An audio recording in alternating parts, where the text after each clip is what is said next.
If you're out taking pictures with a smartphone, you just say, okay, camera, take a picture. Boom, it takes a picture just like that. You don't have to do any calculations or anything. But what about if you're using a vintage camera like this one? This is made in the 1950s. There's no light meter. It doesn't take a battery. It's a very simple camera. So you have to find a way to figure out your exposures. This camera is a little bit newer. This is from 1965. This has a light meter. Sometimes the battery goes dead, and then what are you going to do? Or sometimes you can't even find the available battery because it's a little bit of a rare battery. So in those situations, the Sunny 16 rule will save the day. Sunny 16? What's that? Today, let's talk about the Sunny 16 rule. What, where, who, when, why, and how. What is Sunny 16?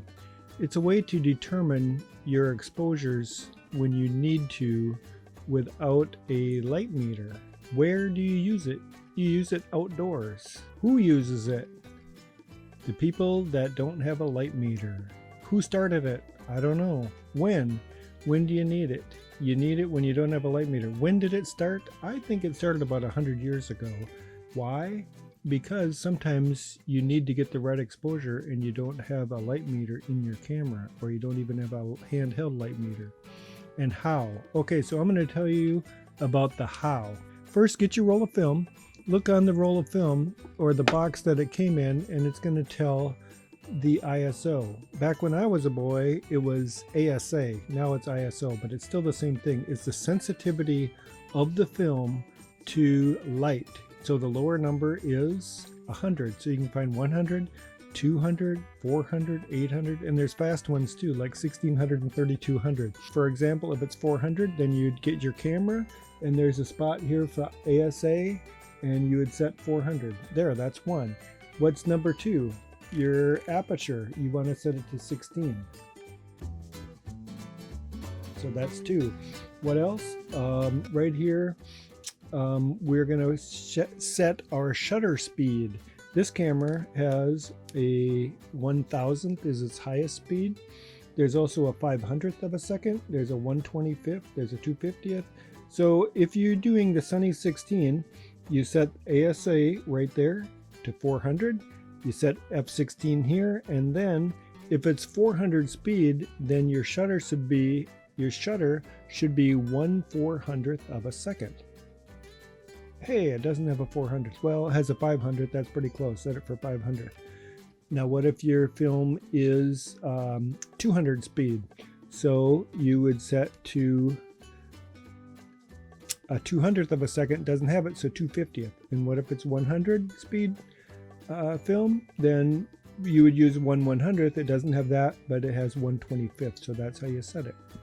So this one here, for example, we're going to go out in the sunshine and we're going to shoot the f16, and we're going to use the 1/500th of a second. Then you just go out and shoot. You don't have to change anymore. Those three things, you just leave them, go out, shoot, shoot, shoot, take all your pictures, and your exposure should be pretty good. Film has some latitude to it.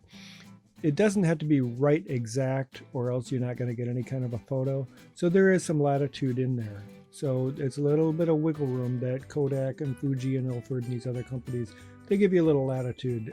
Back years ago, I used to shoot some slides like Ektachrome, Kodachrome, and Fujichrome. We call them chromes or slides. Those exposures had to be right on the money, or else your pictures were nothing. But the film we're using these days, there's latitude built in, so that's a good thing. And another little trick that you can use is bracketing your exposures. So for instance, if you were using the 100 film, you would set this up. There's your ISO or ASA. You set that at 100. This is f16 because we're using the Sunny 16 rule. And then our shutter speed is 1/125th. So you can use, that's it. But how do you do the bracketing? So you would take the picture like that, and then you could bracket by going a little bit faster to a 2/50th of a second. Shoot one picture like that, and then you would go slower shutter speed than your 125 and use the 60th of a second, shoot one like that. So there you bracketed it. So you had the one right on, and then you got one over here, and you got one over here. So with those three, when you get your negatives and you look at them, they're probably going to be something good for you. So bracketing can be your friend too. So Sunny 16 can be great for helping you do your exposures. But wait a minute, every day is not sunny. So if it's not a bright sunshiny day, then if it's a little bit overcast, bring it down to F11. And if it's cloudy, pretty cloudy, go down another one, F8. If it's raining and really cloudy, 5.6 or even F4. So that's how you use the Sunny 16. It's a simple process and it can help you with your photography.